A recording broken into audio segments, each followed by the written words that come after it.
علماء میں سے جس شخصیت سے میں سب سے زیادہ متاثر رہا اور ہوں، بلکہ روز بروز اضافہ ہوتا جا رہا ہے، مرحوم آیت اللہ العظمیٰ آغا خوئی۔ جیسے جیسے ان کے اور فضائل سامنے آ رہے ہیں، لیکن ان کا انتقال بھی ہوا ہے، غم تھا بہت زیادہ۔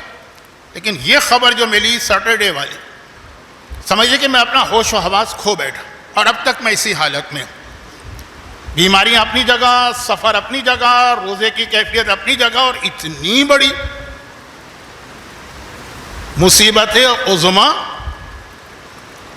اس وقت میرا دماغ کام نہیں کر رہا۔ میں نے مصائب کا حوالہ کیوں دیا؟ میں میدان کربلا میں شام غریبہ کو اکثر مصائب میں ایک جملہ کہتا ہوں کہ 2-3 مصیبتیں ایسی ہوتی ہیں کہ کسی آدمی کا دماغ کام نہیں کرتا۔ کسی کے گھر میں آگ لگ جائے، اس کا دماغ کام نہیں کرے گا اس وقت۔ وہ ڈاکٹر ہے، آپ اس سے مشورہ لینے جائیں گے، وہ کہے گا بھائی اس وقت میرا دماغ کام نہیں کر رہا، میرے گھر میں آگ لگی ہے، میرے بچے جل رہے ہیں، کل آنا، یا کسی اور کے پاس جاؤ۔ کسی کے گھر میں جوان بیٹے کی میت پڑی ہو، وکیل صاحب قانون کیا کہتا ہے، کہتے ہیں میرا دماغ کام نہیں کر رہا اس وقت، میری سمجھ میں نہیں آ رہا، میں ہوش و حواس کھو بیٹھا ہوں، کسی اور سے جا کے مشورہ لو، کہیں زلزلہ آ جائے وہاں کی کیفیت۔ تو اکثر ہم لوگ یہ جملے کہتے تھے کہ سلام ہو ہمارا علی کی اس شیر دل بیٹی زینب کبریٰ کو، جس نے شام غریبہ یہ تینوں مصیبتیں برداشت کی۔ 18 لاشیں اس کے سامنے پڑے ہیں، اس کے گھرانے کی 18 کے 18 خیمے اس کی آنکھوں کے سامنے جل رہے ہیں۔ زمین کربلا میں زلزلہ ہے، لیکن اللہ رے علی کی بیٹی نے کس طرح سے علی کی استقامت اور صبر کا مظاہرہ کیا۔ نہ ہوش و حواس رخصت ہوئے، نہ زبان پہ کوئی ایسا جملہ آیا ہے، اور کس تحمل اور بردباری اور شجاعت کے ساتھ اس پورے گھر کو اکٹھا کیا ہے۔ یہ ہمیشہ شام غریبہ میں یا زیادہ تر میں پڑھتا ہوں، لیکن اب اندازہ ہو رہا، اور زیادہ اندازہ ہو رہا ہے شہزادی کی عظمت کا، جب خود اپنے اوپر یہ واقعہ گزرا۔ میں یہ تو نہیں کہوں گا کہ ہماری قوم یتیم ہو گئی ہے، اس لیے کہ ہمارا اصل باپ تو امام زمانہ، بڑی سے بڑی شخصیت دنیا سے آتی ہے اور جاتی ہے، امام زمانہ۔ خدا بندہ ہم پر جو مصیبت پڑی، ہم تیری بارگاہ میں فریاد نہ کرے تو کس سے کرے؟ ہم شکایت کرتے ہیں ہمارا نبی دنیا سے چلا گیا، جو ہمارا ولی، جو ہمارا وارث، جو ہمارا سرپرست، جو ہمارا باپ ہے، وہ غیبت میں، اور عام حالات نہیں ہیں۔ کثرت عدونا وقلت عددنا، دشمن ہمارے کے سامنے، اور ہماری تعداد اتنی کم رہ گئی ہے کہ آپ کو ایسا لگ رہا ہے کہ ایک ملک ہے اور ساری دنیا سے اس وقت مقابلہ کر رہا۔ تظاہر الزمان بنا وشدت الفتن بنا وتظاہر الزمان علینا، ایک کے بعد ایک بڑی مصیبت آ رہی ہے، پورا زمانہ ہمارے خلاف مظاہرہ کر رہا۔ اللہ تیری ہی بارگاہ میں ہم شکوہ کر سکتے ہیں اور شکوہ کر رہے ہیں، لیکن یہ یاد رکھیے کہ اس موقع پر ہمیں اور زیادہ شدت سے احساس ہوتا ہے کربلا کے جناب زینب کے جہاد کا۔ اتنی بڑی شخصیت، شہید اور رہبر، آیت اللہ العظمیٰ سید علی خامنہئی اس دنیا سے رخصت ہوئے، اور کیا حالت ہے پوری دنیا میں، جہاں جہاں مومنین کرام ہے، کیا کیفیت۔ یہ تو پھر بھی غلام ہے، جب ان کا آقا حسین دنیا سے گیا تھا اس وقت کیا کیفیت ہوئی ہوگی صاحبان ایمان کی۔ حوصلہ ٹوٹ جاتا، ہمت جواب دے جاتی۔ دنیا کی اتنے بڑی طاقت کو یا اتنے ظالم کو سامنے دیکھ کر آدمی ایک جملہ کہنے کی اس میں ہمت نہیں رہتی، لیکن علی کی اس بیٹی نے اس بڑھاپے کے اندر جس طرح سے بکھرے ہوئے خاندان کو نہیں سمیٹا، بکھرے ہوئے اسلام کو سمیٹا، اور بکھری ہوئی تشیع کو سمیٹا اور سہارا دیا۔ یہ پیغام آج بھی ہے کہ جب حسین مظلوم کے دنیا سے جانے کے بعد سجاد و زینب نے مل کے کہا کہ دیکھو حوصلہ پست نہ ہونے پائے، دربار میں جا کر بھی ہم اسی شان کے ساتھ جہاد کریں گے جیسے کربلا میں کر رہے تھے یہ صاحبان ایمان، کیونکہ میں خود دیکھ رہا ہوں کہ میرا دل ٹوٹ گیا، حوصلہ جواب دے چکا، بولا نہیں جا رہا۔ اور اس حالت میں آج کی مجلس میں 2 چیزوں کی میں آپ سے معافی چاہوں گا۔ نمبر 1، کوئی ترتیب نہیں ہوگی، کوئی ربط نہیں ہوگا، میری خود سمجھ میں نہیں آ رہا میں کیا کہہ رہا ہوں، کیا کہوں۔ اور نمبر 2، جو قرآن کی آیتوں کی تلاوت ہوگی، ہو سکتا ہے کہ آج ان آیتوں میں کہیں کوئی لفظ رہ جائے، کوئی لفظ غلط پڑھ دوں، تو میری ذہنی کیفیت کو ذہن میں رکھ کر آپ میری تقریر کو سنیے گا، نکتہ چینی کی نیت سے آپ اس کو نہ سنیے گا۔ ہماری تاریخ میں ایک بہت عظیم عالم گزرے ہیں، بہت پرانے بھی نہیں۔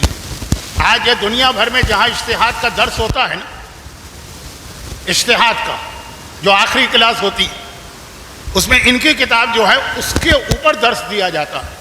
کتاب کا نام ہے العروۃ الوثقی، عالم کا نام ہے آیت اللہ العظمیٰ آغا سید کاظم یزدی طباطبائی، بہت عظیم عالم ہے۔ فقہ میں ان کی اتنی مہارت تھی، ان کے بارے میں کہا جاتا ہے کہ زندگی میں صرف ایک مرتبہ نماز مغرب پڑھاتے ہوئے وہ بھول گئے، قرآن کا سورہ بے ترتیب، اور وہ دن تھا جس دن ان کا جوان بیٹا ان کے سامنے مرا تھا، اور اس کی نماز جنازہ ان کو اپنی نماز مغربین کے فوراً بعد پڑھنا۔ وہ تو ایک باپ اور ایک بیٹے کا واقعہ، اس وقت تو ساری امت، ساری ملت اپنی جگہ پہ غمگین بھی ہے، صدمے کے عالم میں بھی ہے۔ ہاں، حوصلہ پس نہیں ہونا چاہیے، حوصلہ اتنا ہی مضبوط کہ شہید کی جو موت ہے وہ قوم کی حیات ہے۔ یاد رکھیے گا، یہ خون ناحق، پروردگار اس کا بدلہ ضرور لے گا۔ آئیے قرآن کی 2-3 آیتیں، جن میں سے پہلی آیت تو آج ان دنوں میں آپ نے ہر ایک سے سنی ہوگی، لیکن یہ وہ آیت ہے جو اس مہینے رمضان میں میرا مولا اپنی شہادت سے پہلے مسلسل تلاوت کر رہا تھا۔ مولا کے حوالے سے جملہ ہے نا کہ 18 رمضان کا روزہ افطار کر کے جب شب 19 اپنی بیٹی ام کلثوم، تو 4 یا 5 چیزیں پوری رات علی کی زبان پہ تھی۔ نمازوں کے درمیان سورہ یاسین تلاوت، لا حول ولا قوت الا باللہ العلی العظیم کا ورد، پوری رات مولا کی زبان پہ یہی جملہ تھا۔ رسول علیہ رسول پہ درود و سلام اور استغفر اللہ ربی واتوب الیہ کی تسبیح۔ لیکن یہ تو آخری رات ہے جو علی کی ضربت والی، اس سے پہلے مہینے رمضان کے مہینے میں مولا اکثر اس آیت کی تلاوت کرتے تھے۔ ویسے اپنی زندگی میں اس سے پہلے عام دن رمضان تو شاید روزانہ اس آیت کی تلاوت کرتے تھے جو ابھی آپ نے تمام علماء سے آیت سنی۔ میں اس آیت کی تفصیل میں نہیں جا رہا، میں صرف ترجمہ کر کے اگلی آیت پہ جا رہا ہوں۔ من المؤمنین رجال، سورہ نور کی آیت ہے، مومنوں میں ایسے مرد ہیں اللہ علیہ، جو انہوں نے اللہ سے وعدہ کیا ہے وہ اس کے اوپر پورے اتر رہے ہیں، کوئی وعدہ خلافی نہیں ہو رہی ہے، بلکہ یہ لفظ آخر میں آ جائے گا۔ اب یہ جو لوگ ہیں جنہوں نے اللہ سے کیے ہوئے وعدے کو پورا کیا، وہ وعدہ کیا ہے؟ وہ اگلی آیت سورہ توبہ کی میں ترجمے میں آ رہا ہوں۔ صدقوا، صادق سچے نکلے، ما عاہد اللہ علیہ، جو انہوں نے اللہ سے عہد کیا تھا۔ فَمِنْهُمْ مَنْ قَضَى نَحْبَهُ، ان میں سے کچھ ایسے جو وعدہ کر کے اپنی زندگی گزار کے دنیا سے چلے گئے۔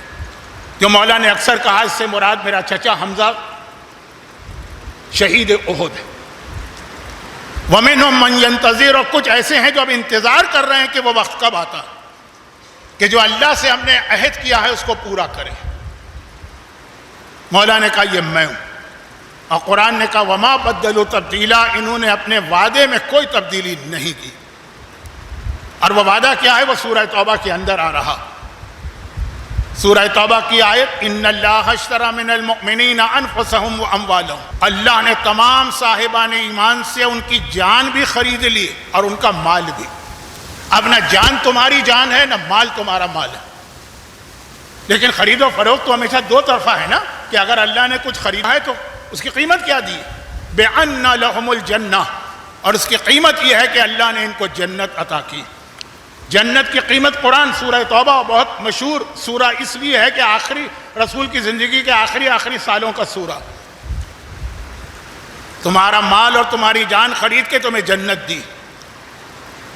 تب کیا مطلب جان و مال خرید کا؟ یقاتلون فی سبیل اللہ، یہ اللہ کے راستے میں قتال کرتے ہیں، فیقتلون ویقتلون، دشمن کا خاتمہ بھی کرتے ہیں اور خود بھی مارے جاتے ہیں، شہید ہو جاتے ہیں۔ وعدن علیہ حقا فی التوراۃ والانجیل والقرآن، یہ اللہ کا وہ وعدہ ہے کہ جو اللہ نے تورات میں بھی کیا ہے، انجیل میں بھی کیا ہے، قرآن میں بھی کیا۔ وما اوفی بعہدہ من اللہ، اور اللہ سے زیادہ وعدہ پورا کرنے والا کوئی نہیں۔ فاستبشروا ببیعکم الذی بایعتم بہ، پس خوشخبری ہو تمہارے لیے۔ یہ لفظ یاد رکھیے گا، اس سے میں اپنی اصل تقریر پر آنا چاہتا ہوں۔ پس خوشخبری ہو تمہارے لیے کہ اگر تم نے اس خرید و فروخت پر تم ثابت قدم رہے، ذالک هو الفوز العظیم، یہی بڑی کامیابی۔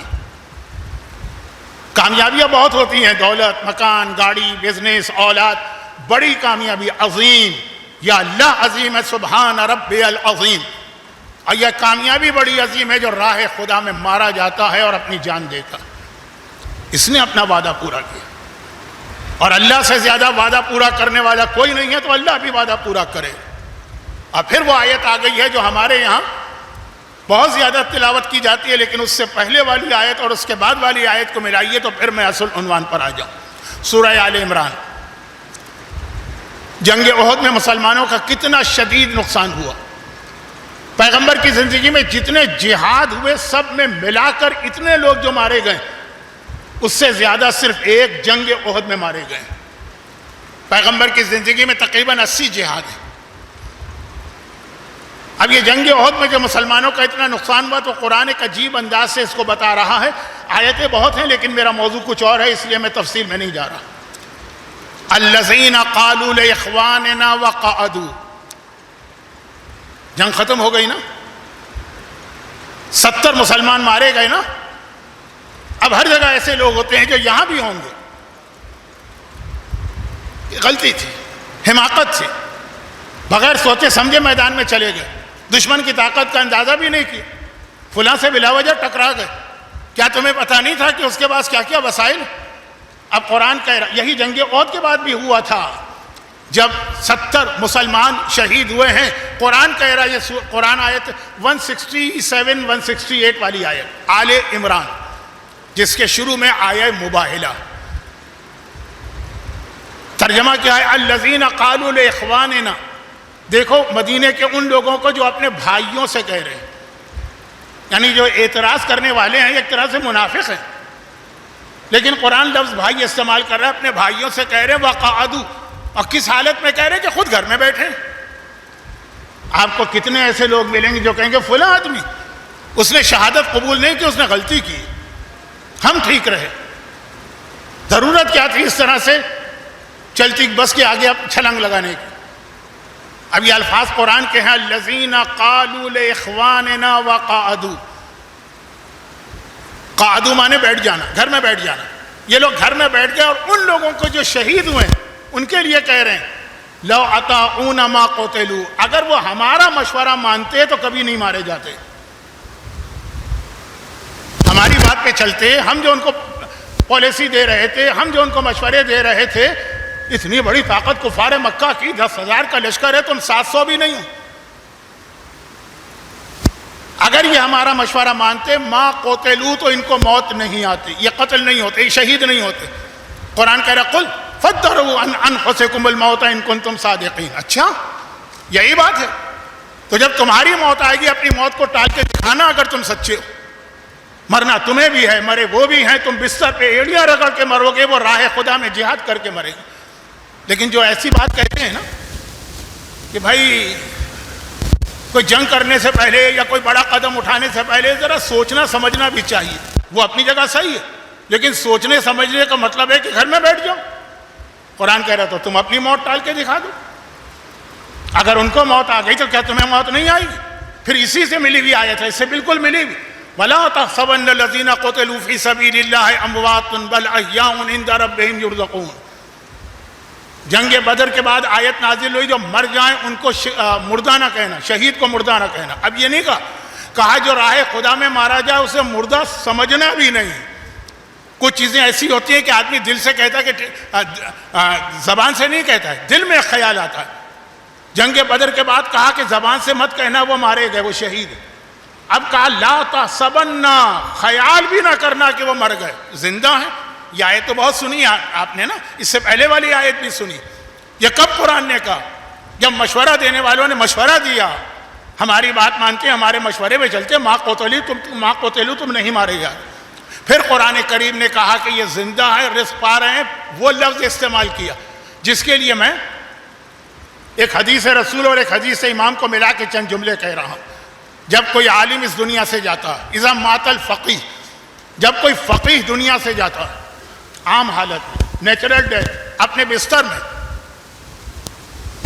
اب حدیثوں میں اس کے گھر والے روتے ہیں، صاحبان ایمان روتے ہیں، وہ مسجد روتی ہے جہاں وہ نمازیں پڑھاتا تھا، وہ ممبر روتا ہے جس پہ بیٹھ کے وہ تقریر کرتا تھا، وہ مصلی روتا ہے جس پہ کھڑا ہوتا تھا، وہ قرآن روتا ہے جس کی وہ تلاوت کرتا تھا، وہ مدرسہ روتا ہے جس کے اندر وہ درس دیتا تھا، اور پھر آخر میں وہ حدیث آتی ہے کہ امام زمانہ روتے ہیں۔ 40 دن تک امام زمانہ صف عزا بچھا کے بیٹھتے ہیں، جب ایک فقیہ عام حالات میں اپنی نیچرل ڈیتھ، یہ امام زمانہ کی 40 دن کا ماتم ہے۔ اور کل کی رات، آنے والی رات بہت بڑی ولادت ہے، شہزادی کونین کے گھر کی پہلی بڑی خوشی، تو ولادت بھی ہمیں منانا ہے، لیکن اس کا خیال کرتے ہوئے کہ اس وقت امام زمانہ صف عزا پہ بیٹھے ہوئے۔ کبھی آپ فیصلہ نہیں کر پاتے نا کہ خوشی منائے کہ غم منائے، اس کے لیے آقا حسین کی ولادت یاد کیجئے۔ جب ولادت ہوئی تھی خوشی بھی تھی، غم بھی تھا، سارے مصائب پڑھے جا رہے تھے، جبرائیل آ کے پیغمبر کے سامنے سارے مصائب بیان کر رہے تھے۔ خیر، وہ کل کی بات کل کیجئے، آج یہ سب روتے ہیں، اور صحیح معنوں میں دیکھے تو واقعا یہاں تک روایتوں میں ہے کہ وہ زمین روتی ہے جس پہ یہ عالم چلتا تھا، وہ آسمان روتا ہے جس کے نیچے یہ عالم گھومتا تھا۔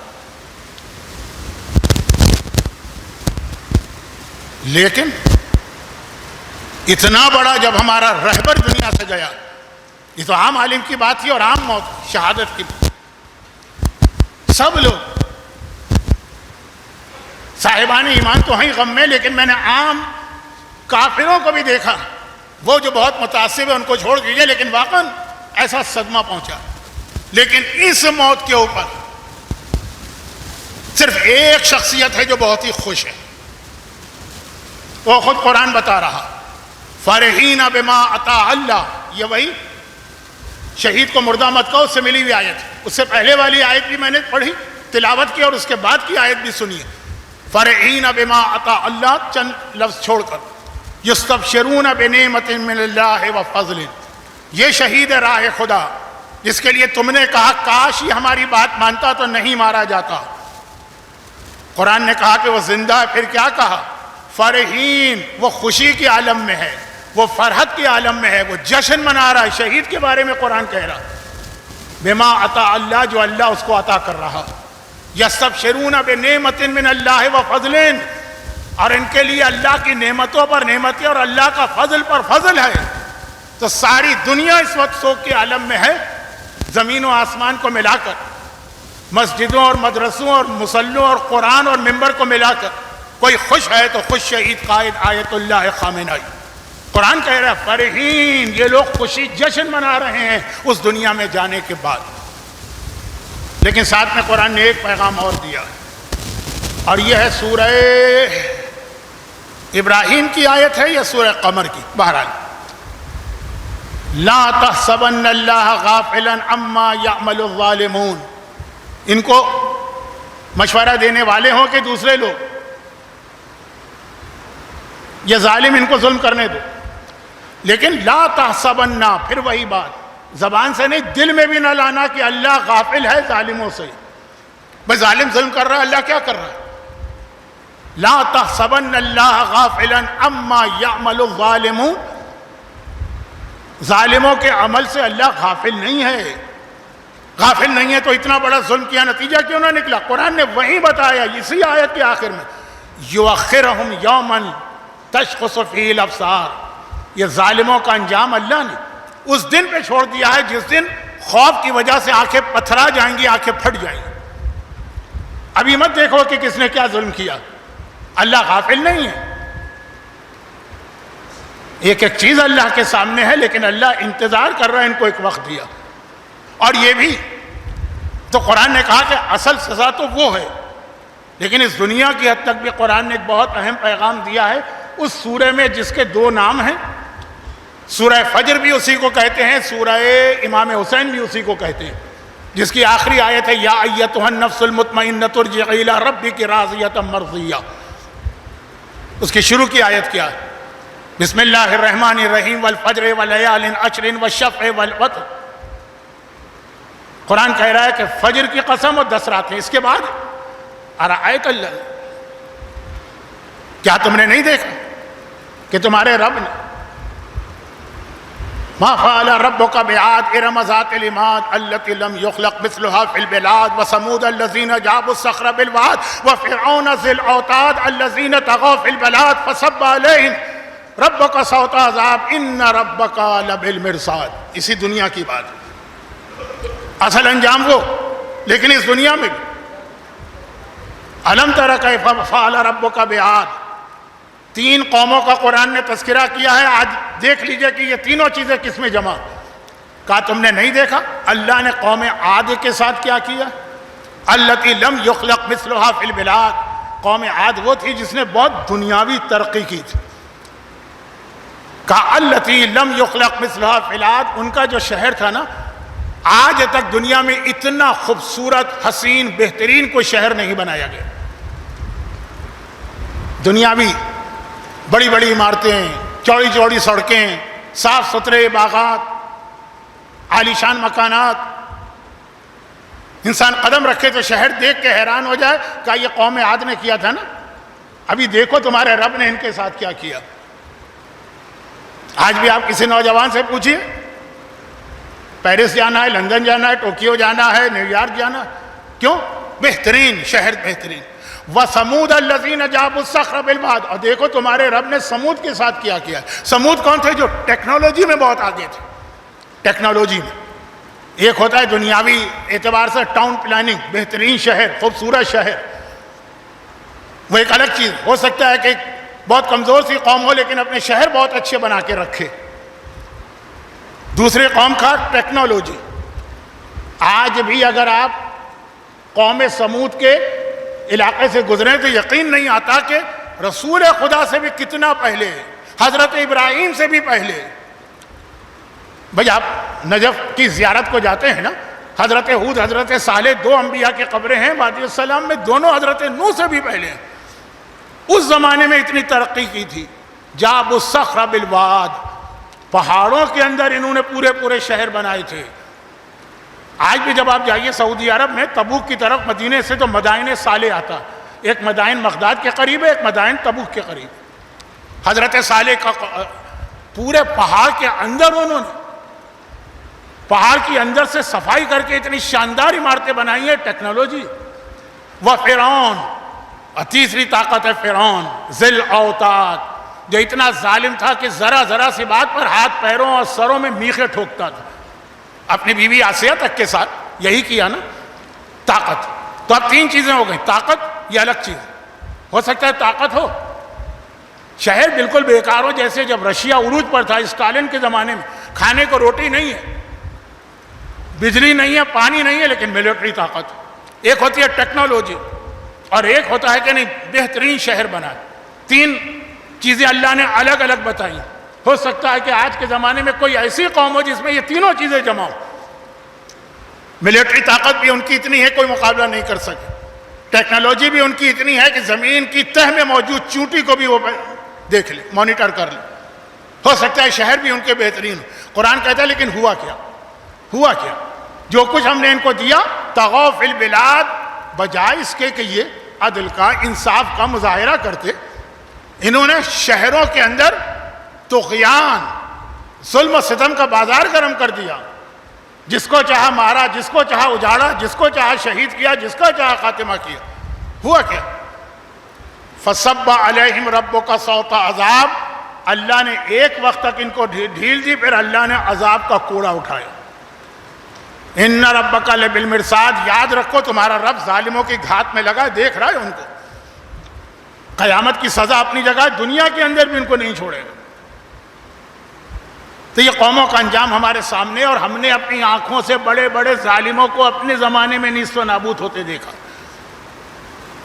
اب جیسا کہ جملہ میں نے کہا کہ یقیناً بہت بڑا صدمہ ہے ساری قوم کے لیے، اتنا عظیم شہید قائد دنیا سے گئے. خود وہ خوش ہے. ان کا ایک جملہ آپ کو اور یاد ہوگا، جب 3 جون 1989 3 جون 1989 میں امام خمینی دنیا سے رخصت ہوئے، اور یہی مرحلہ پیش آیا جو آج پیش آ رہا، یعنی ان کے بعد اب ان کا نائب کون بنے گا.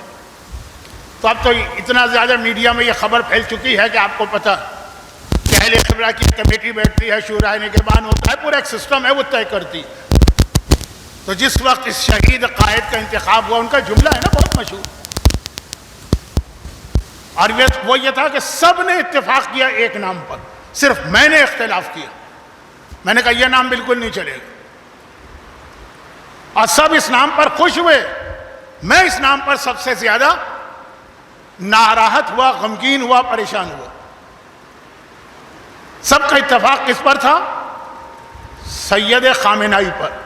صرف ایک شخصیت نے کہا نہیں، آئی ڈس ایگری، میں اتفاق نہیں کرتا ہوں، میں ناخوش ہوں، میں ناراحت ہوں۔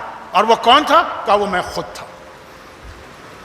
اتنی بڑی ذمہ داری، میں اپنے آپ کو اس کا اہل نہیں سمجھ رہا تھا، میں نے کہا آپ سب کا فیصلہ غلط ہے، لیکن چونکہ وہاں پہ سارے کے سارے 99.99% ووٹ ایک طرف تھے، میری بات کسی نے نہیں سنی۔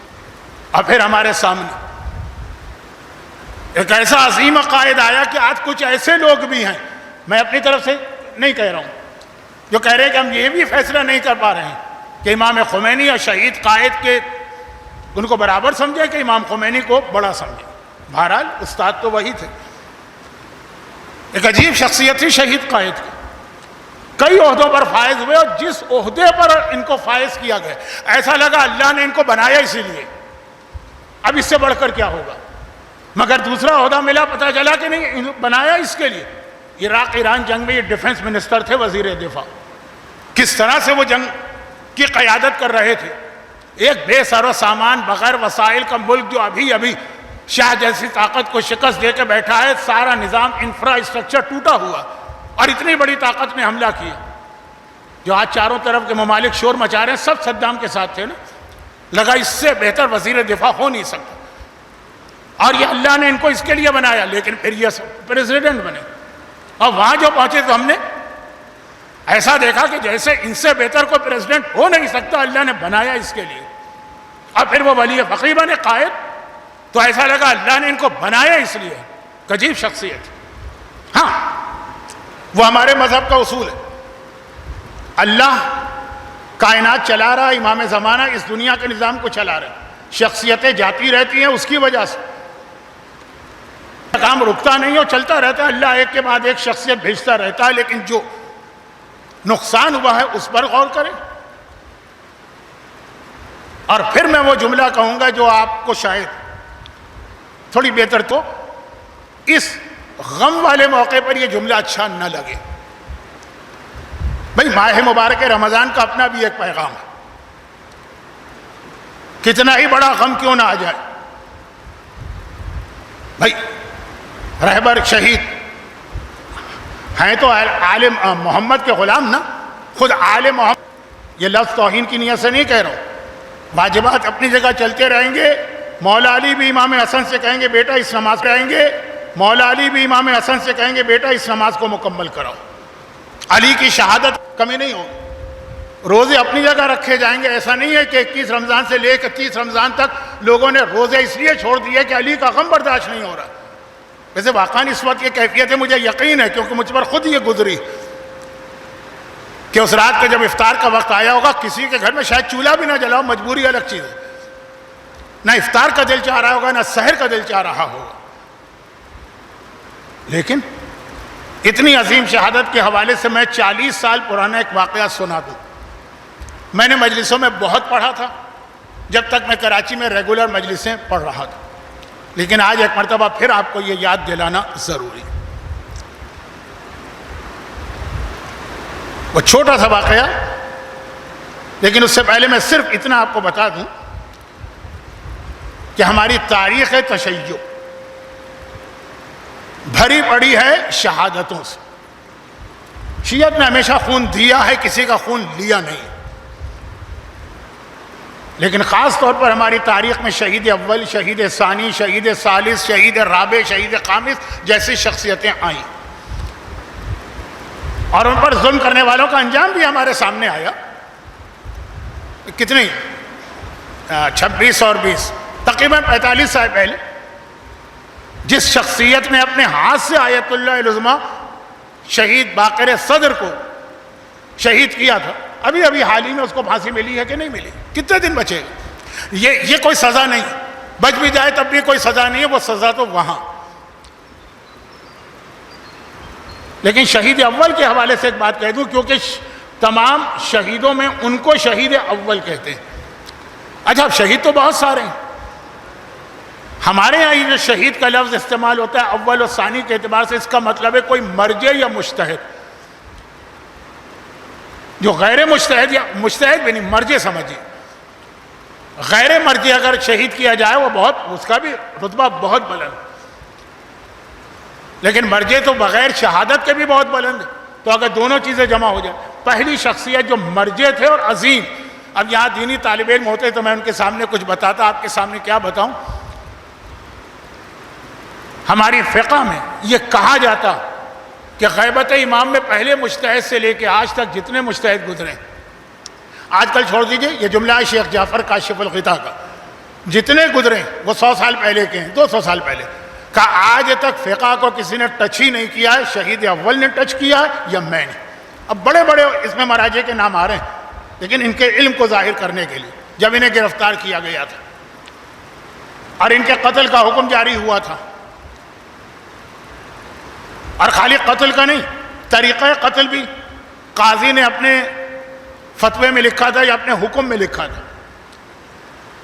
کہ پہلے ان کی گردن اڑائی جائے گی، پھر بے سر کا لاشا سولی پر لٹکایا جائے گا کچھ عرصے، اس کے بعد لاشے کو اتار کر آگ میں جلایا جائے گا، اور اس کے بعد اس آگ کی راکھ کو دریا میں اور ہڈیوں کو وہیں زمین کے اندر گاڑا جائے گا۔ نہ غسل، نہ کفن، نہ دفن، یہ ایک مرجع عالی قدر کی بات ہو رہی ہے۔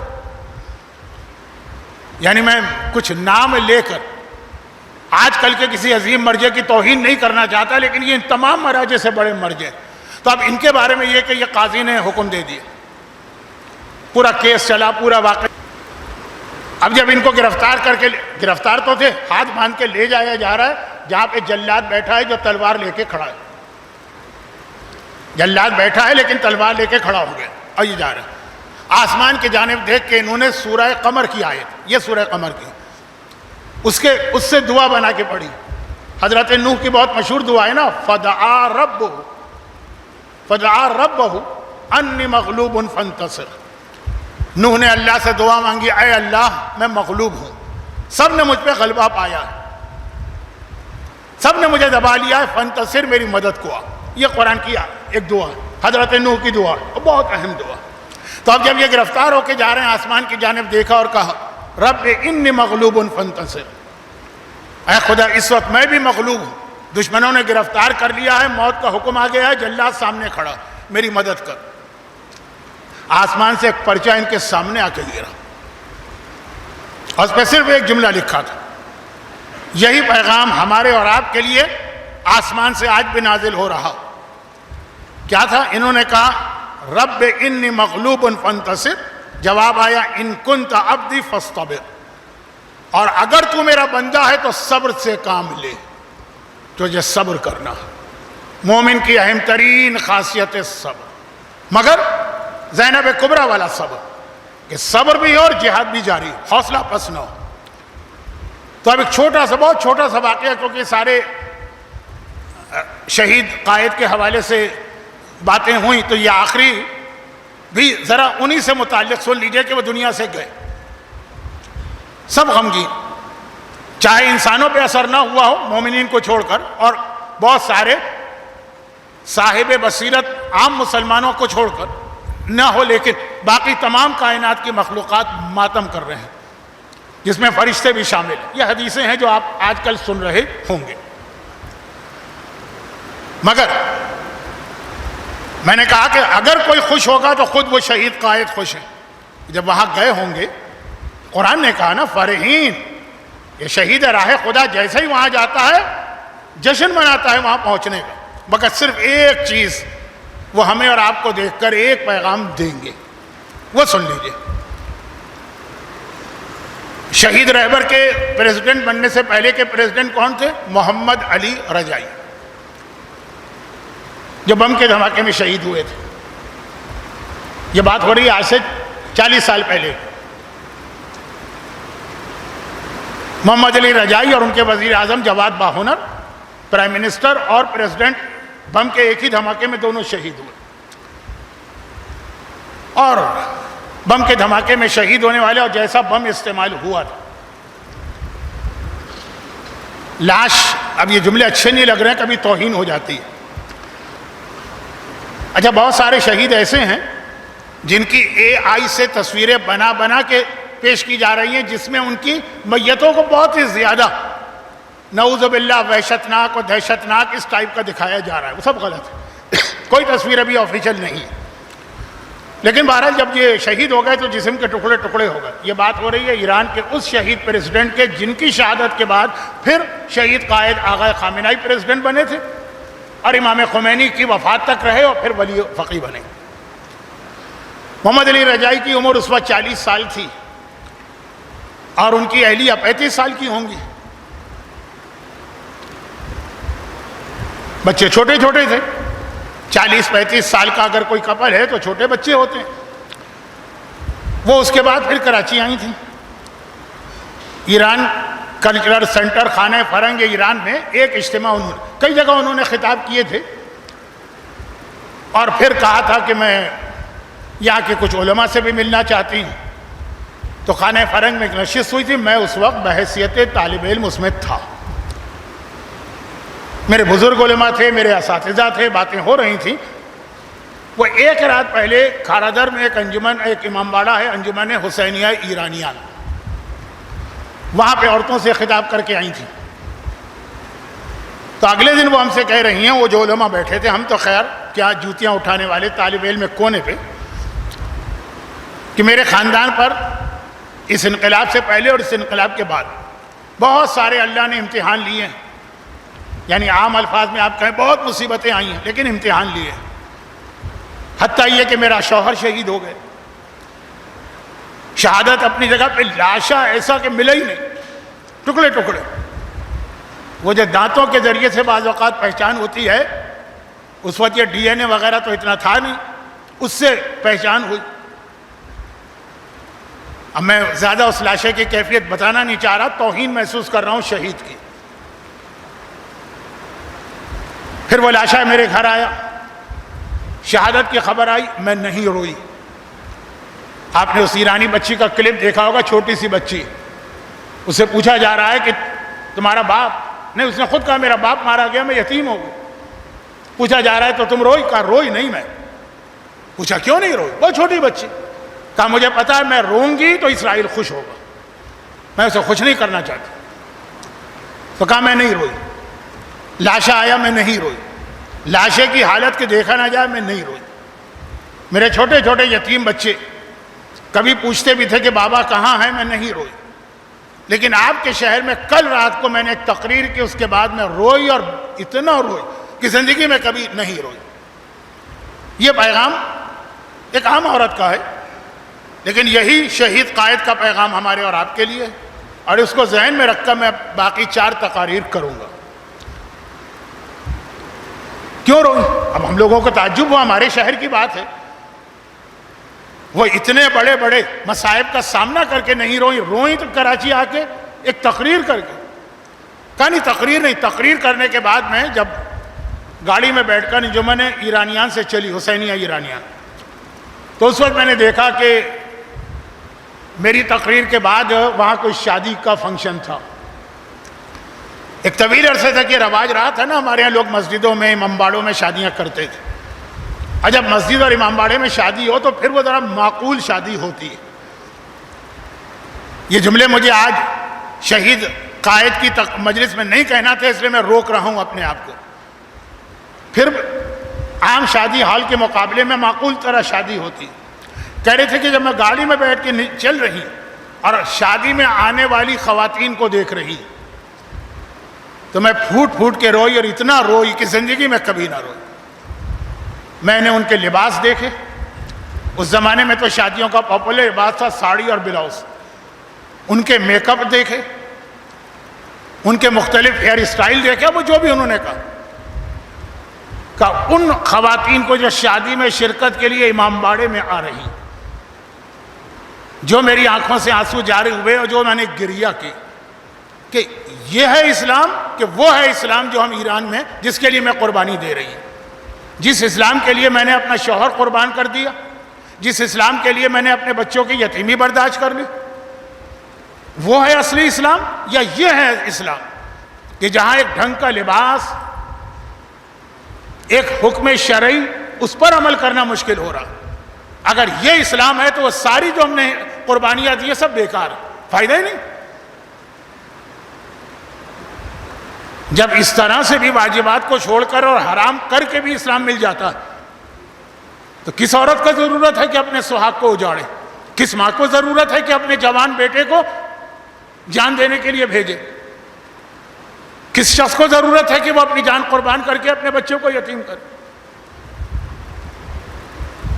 خالی ایک شہید کی بیوہ یہ فریاد نہیں کر رہی ہے، جتنے شہداء اس دنیا سے گئے ہیں، جب ہماری اور آپ کی وہ کیفیت دیکھیں، اگر وہ کیفیت ہو، یہی فریاد وہ بھی کریں گے کہ یہ ہے اسلام کہ وہ اسلام نہیں۔ یہ جملہ بھی بہت چھوٹا، صحیح معنوں میں اگر کوئی فریاد کرے گا تو زینب کبریٰ فریاد کرے گی۔ کیا وہ اسلام ہے جس کے لیے میں نے اپنے اکبر و اصغر و قاسم و عون و محمد و عباس اور حسین کو قربان کیا؟ یہ ہے اسلام جس میں ایک حرام سے اپنے آپ کو بچانا مشکل ہے؟ کیا وہ ہے اللہ کا پسندیدہ اسلام جس کے لیے میں نے اپنی چادر تک کی قربانی دے کے قیدی بن کے اس امتحان سے گزرنا پڑا کہ چوتھا امام اگر ساری زندگی رویا تو شام کو یاد کر کے رویا؟ یا یہ ہے اسلام جس کو آپ کھارادر اور سولیر بازار اور ناظم آباد اور گلشن اقبال اور ڈیفنس اور کلفٹن کی گلیوں میں بھی نہیں فالو کر پا رہے ہیں؟ یہ فریاد نکلے گی زینب کبریٰ کی زبان سے۔ بس یہ صدمہ اپنی جگہ، اور پروردگار عالم اور امام زمانہ ہیں، یقیناً وہ اس یتیم امت کو سنبھالیں گے اور نقصان نہیں ہوگا، اس شہادت سے فائدہ ہی ہوگا۔ یہ تھوڑا بہت دشمنوں کے پروپیگنڈے کے نتیجے میں ایران میں کچھ اختلافات تھے، یاد رکھیے گا یہ خون ان تمام اختلافات کو ختم کر کے پھر جوڑ دے گا۔ 100% تو صحیح اسلام نہیں آ سکتا جب تک کہ زمانے کا امام نہ آئے، لیکن آپ دیکھیے گا کہ اس کے نتیجے میں فوائد کتنے ہوں گے۔ مگر جس انداز سے شہادت ہوئی ہے تو ایک آخری جملہ کہہ کے چند جملے آج مصائب کے پڑھنا چاہتا ہوں کہ مجھے نہیں پتا کہ یہاں جو روزانہ اسپیچ ہے اس میں مصائب ہوتے ہیں کہ نہیں ہوتے ہیں، لیکن چونکہ تذکرہ میں نے شہید قائد کا کیا ہے اس لیے بھی، اور چونکہ آنے والے کل تو ولادت کی تقریر ہے، صرف ایک جملہ کہہ کے میں چند جملے مصائب کا بات ختم۔ دیکھیں یہی کتنا بڑا فرق آپ کو نظر آ جائے گا۔ اب اگر کوئی اچھا خطیب ہو تو اس جملے سے بہت ساری باتیں کہہ سکتا ہے، لیکن وہ میرا انداز نہیں، بلکہ میرے اعتبار سے خود شہید قائد کی ساری زندگی کا جو خلاصہ ہے یہ انداز اس کے خلاف۔ ان کی زندگی کا خلاصہ کیا؟ اتحاد۔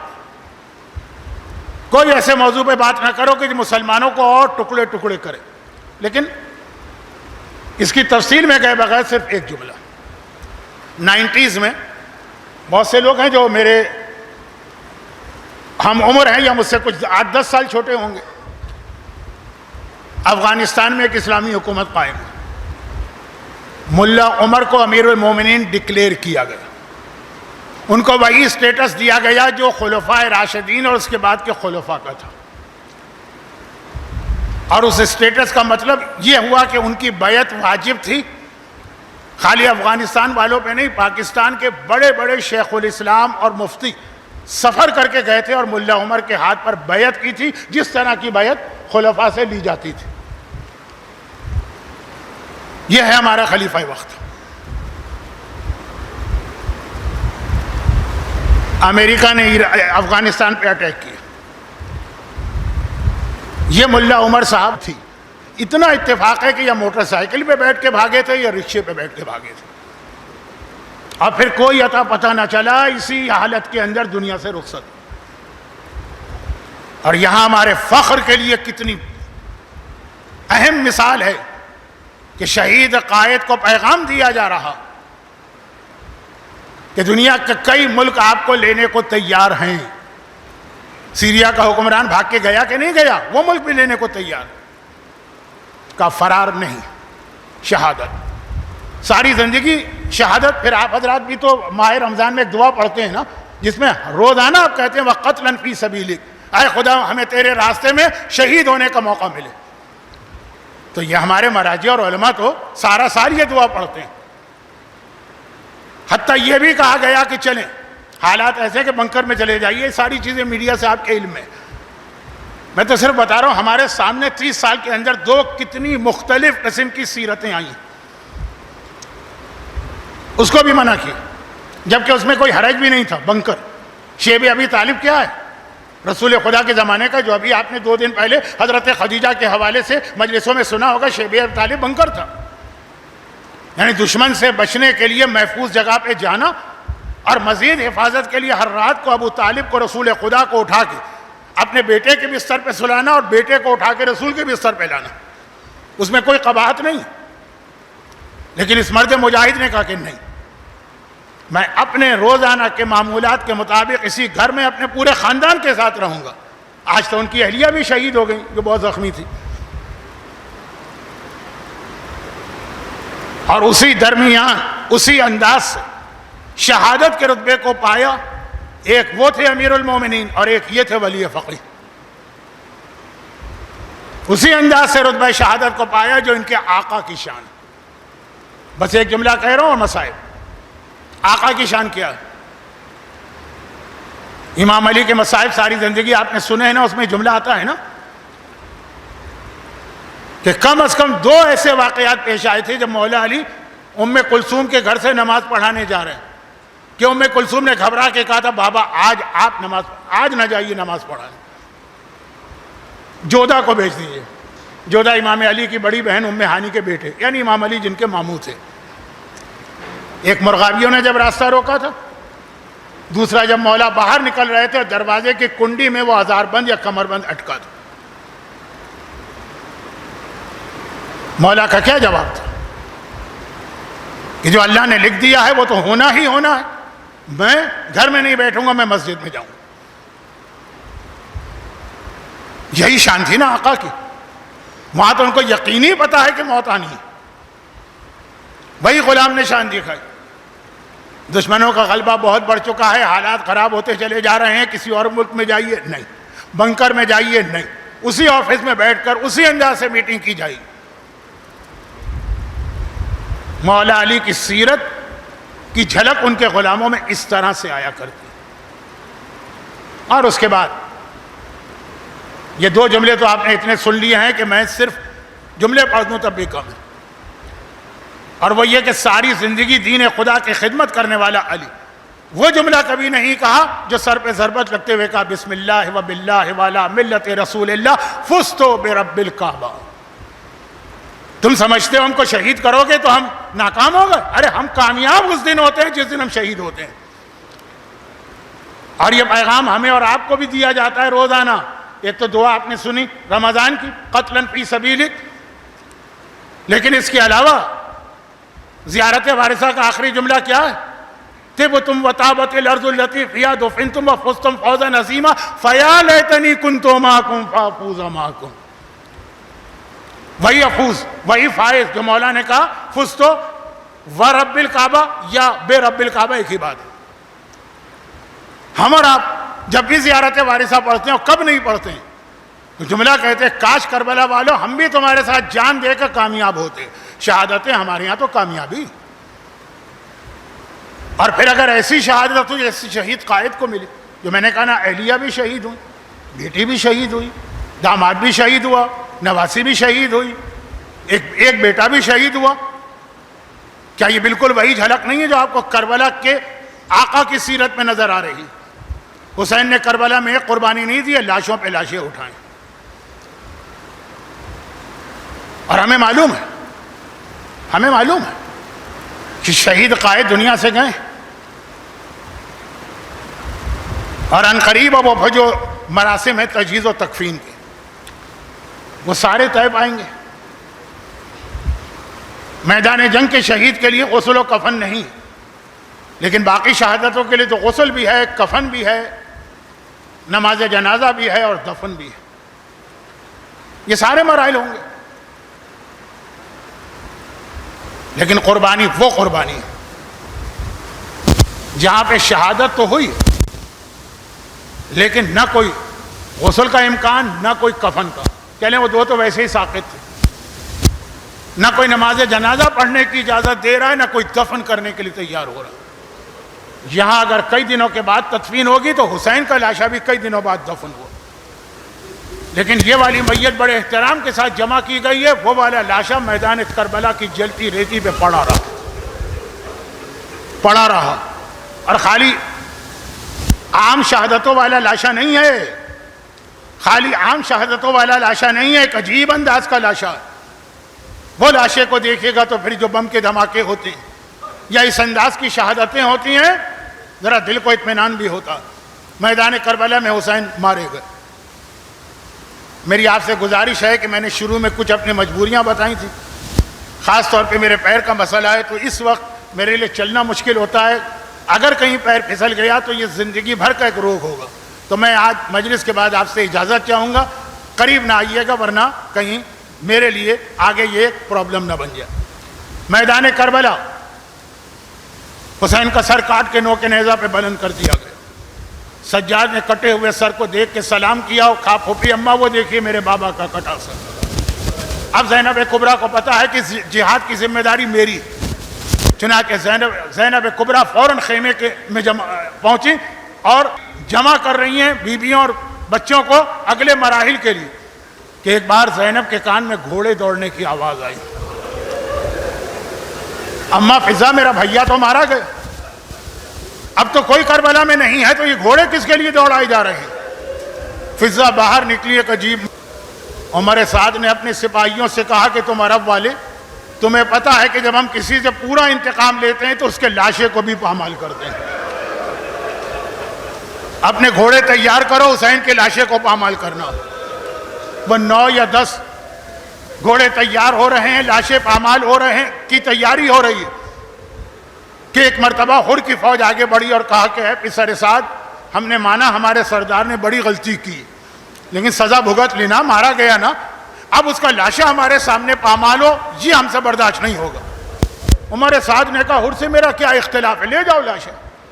یہ دیکھ کر حبیب ابن مظاہر کا قبیلہ جو وہیں رہتا تھا اس میں ہمت آئی. وہ آگے بڑھا اور کہا کہ اے عمر سعد، حبیب نے بڑی غلطی کی لیکن مارا گیا نا، حبیب کے لاشے کو پامال کرنا ہماری غیرت کے خلاف ہے. ایک بار عمر سعد نے کہا کہ میرا حبیب سے کیا بڑا جھگڑا تھا، لے جاؤ لاشا. ایک ایک شہید کا کوئی نہ کوئی وارث، قبیلے والا، جاننے والا آتا اور شہیدوں کے لاشے لے جاتا. حتیٰ اکبر کا لاشا بھی اٹھ گیا، حتیٰ ان محمد کے لاشے بھی اٹھ گئے، سارے لاشے اٹھ گئے، صرف ایک لاشا جلتی رہتی پہ پڑا. کوئی نہیں ہے جو آگے آ کر کہے کہ اے پسر سعد، یہ محمد کے نواسے کا لاشا ہے، یہ علی کے فرزند کا لاشا ہے، یہ زہرا کے لخت جگر کا لاشا ہے، یہ حسین ابن علی کا لاشا ہے. اکبر ہوتے تو آگے بڑھ کے بابا کا لاشا بچاتے نا. فضا نے ایک مرتبہ خیمے میں جا کے آواز دی، شہزادی ذرا آ کے دیکھیے میرے آقا کے لاشے پہ کیا گزر رہی ہے. زینب باہر آئی، عجیب منظر دیکھا. اجرکم اللہ. پروردگارہ انہی مصائب اہل بیت کا واسطہ اس شہید قائد اعلی علیین میں انہی اہل بیت اطہار سے ملحق فرما. اور خدا بندہ انہی کی طرح ہم میں سے بھی ہر ایک کو اسلام کی خاطر ہر قربانی، مال، جان، اولاد، عزت و آبرو، ہر قربانی کا جذبہ عطا فرما.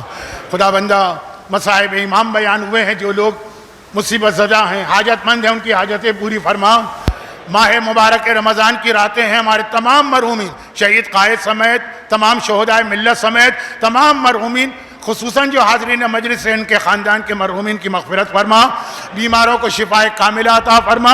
دنیا بھر کے صاحبان ایمان کی جان، مال، عزت، آبرو اور اولاد کی حفاظت فرما. اور مومنوں پہ ظلم کرنے والوں کو نیست و نابود فرما. اور پروردگارہ ان مظالم کے انجام دکھانے کے لیے اپنی آخری حجت وارث معصومین فرزند زہرا امام زمانہ کے ظہور میں تعجیل فرما. ربنا تقبل منا انک انت السمیع العلیم. ایک سورہ فاتحہ 3 مرتبہ سورہ قل واللہ اس عظیم ترین شہید کے بطور تحفہ ایصال ثواب کے لیے پڑھ دیجئے. بسم اللہ الرحمن الرحیم. الحمدللہ رب العالمین الرحمن الرحیم مالک یوم الدین ایاک نعبد و ایاک نستعین اهدنا الصراط المستقيم صراط الذين أنعمت عليهم غير المغضوب عليهم ولا الضالين. بسم الله الرحمن الرحيم. قل هو الله أحد الله الصمد لم يلد ولم يولد ولم يكن له كفوا أحد. بسم الله الرحمن الرحيم. قل هو الله أحد الله الصمد لم يلد ولم يولد ولم يكن له كفوا أحد. بسم الله الرحمن الرحيم. قل هو الله أحد الله الصمد لم يلد ولم يولد ولم يكن له كفوا أحد. وسيعلم الذين ظلموا أي منقلب ينقلبون.